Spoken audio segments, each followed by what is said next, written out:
कैसा रहेगा अगर हमारे सबसे ज्यादा दोहराए जाने वाले बोरिंग काम अपने आप होने लगे, ताकि हम उन कामों पर ध्यान दे सकें जो असल में जरूरी हैं। आज हम एक ऐसे ही कमाल के टूल N8N को समझने वाले हैं जो ठीक यही मुमकिन करता है। ये AI एजेंट्स बनाने की दुनिया में पहला कदम है। तो आज हम क्या क्या देखने वाले हैं?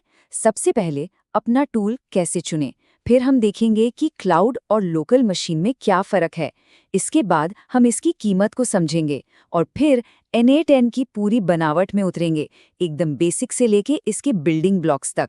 ऑटोमेशन की दुनिया में ज़ेपियर और Make.com जैसे कई बड़े नाम हैं, तो फिर सवाल उठता है कि हम N8N पर ही क्यों ध्यान दे रहे हैं? इसका जवाब सिर्फ एक शब्द में है, वर्सटिलिटी। अब ये क्या है, चलिए समझते हैं। और जैसा कि ये कोट बताता है, N8N की असली ताकत इसकी ज़बरदस्त वर्सटैलिटी ही है। ये सिर्फ एक टूल नहीं है, बल्कि एक खाली कैनवस जैसा है जिस पर AI एजेंट्स की मदद से लगभग कुछ भी बनाया जा सकता है। ये वाकई में इम्कानात की एक पूरी नई दुनिया खोल देता है। ठीक है, तो अब ये तो साफ हो गया कि N8N क्यों, लेकिन अब आता है पहला बड़ा फैसला। इससे पहले कि कोई भी वर्कफ्लो बनाया जाए, ये चुनना होगा कि इसे चलाना कहाँ है। क्या इसे क्लाउड पर चलाएं या फिर सीधे अपनी लोकल मशीन पर? और ये फैसला असल में सुविधा और कंट्रोल के बीच का एक बैलेंस है। देखिए, क्लाउड वर्जन के साथ क्या है, सब कुछ फटाफट सेटअप हो जाता है, कोई झंझट नहीं। वहीं दूसरी तरफ अगर इसे अपनी मशीन पर चलाते हैं तो पूरा कंट्रोल अपने हाथ में होता है, डेटा अपना होता है और लंबे समय में पैसे भी बच सकते हैं। तो चुनना क्या चाहिए? देखिए, अगर कोई एडवांस्ड यूज़र है तो लोकल वर्जन बहुत पावरफुल है, लेकिन जो लोग अभी बस शुरू कर रहे हैं उनके लिए क्लाउड वर्जन ही बेस्ट है। सीखने के लिए, एक्सपेरिमेंट करने के लिए इससे तेज़ और आसान तरीका कोई नहीं। तो आज हम आगे इसी पर फोकस करेंगे। ऑलराइट, तो क्लाउड वर्जन फाइनल हो गया। अब अगला लॉजिकल सवाल कि भाई खर्चा कितना आएगा? N8N का जो प्राइसिंग मॉडल है ना, वो एक बहुत ही ज़रूरी कॉन्सेप्ट पर टिका है जिसे एग्जीक्यूशंस कहते हैं। चलिए समझते हैं ये क्या चीज़ है। और अच्छी खबर ये है कि शुरुआत करने के लिए 14 दिन का फ्री ट्रायल मिलता है। इसमें एक्सपेरिमेंट करने के लिए 1000 रन्स मिलते हैं, जो काफ़ी हैं। और उसके बाद जैसे जैसे इस्तेमाल बढ़ता है, वैसे वैसे प्लान्स अपग्रेड कर सकते हैं। मतलब छोटे मोटे प्रोजेक्ट से लेकर बड़े बिजनेस तक सबके लिए ये फिट बैठता है। और यहीं पर N8N बाकियों से अलग है, ये समझना बहुत बहुत ज़रूरी है। बाकी कई टूल्स ऑटोमेशन के हर छोटे छोटे स्टेप का पैसा लेते हैं, लेकिन N8N ऐसा नहीं करता। वो सिर्फ तब चार्ज करता है जब पूरा का पूरा वर्कफ्लो शुरू से आखिर तक सक्सेसफुली चल जाए। इसे ऐसे समझिए कि हर एक ईंट का पैसा नहीं लग रहा, बल्कि पूरी दीवार बनाने का लग रहा है।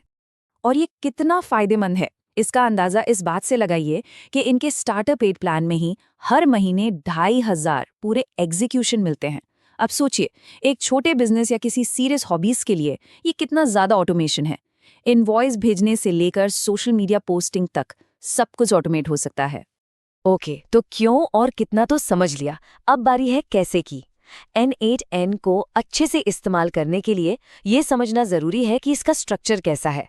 इसे एक डिजिटल फाइलिंग सिस्टम की तरह इमेजिन कीजिए। चलिए एक एक करके इसकी सारी लेयर्स को समझते हैं। तो इस सिस्टम में सबसे ऊपर सबसे पहले आता है वर्क स्पेस।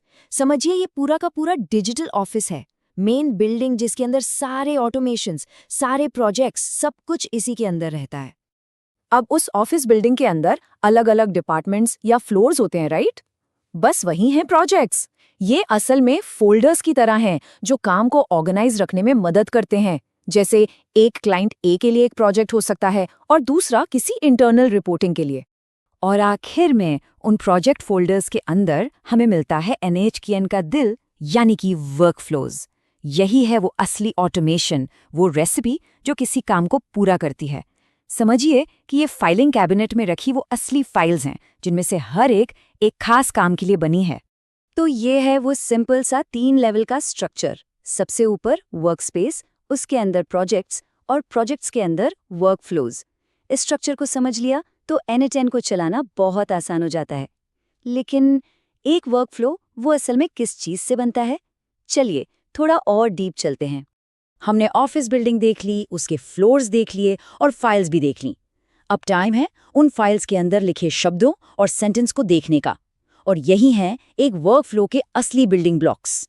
इन्हें कहते हैं नोड्स। हर नोड मतलब एक सिंगल स्पेसिफिक एक्शन, बिल्कुल लेगो की ईंटों की तरह। जैसे एक नोड गूगल शीट से डेटा रीड कर सकता है, दूसरा नोड उस डेटा को फिल्टर कर सकता है, और फिर तीसरा नोड जो रिजल्ट आया है उससे एक ईमेल भेज सकता है। इन्हीं ब्लॉक्स को जोड़ जोड़ कर पूरा ऑटोमेशन तैयार होता है। और जब इन नोट्स को एक साथ जोड़ा जाता है तो स्क्रीन पर एक विजुअल फ्लोचार्ट जैसा बन जाता है।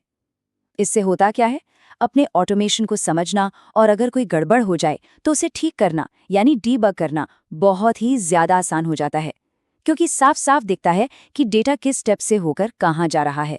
तो बस वर्कस्पेस से लेकर एक सिंगल नोड तक अब N8N में पावरफुल ऑटोमेशन बनाने की जो बेसिक जानकारी है वो मिल चुकी है। यहाँ से इम्कानात वाकई में अनलिमिटेड हैं।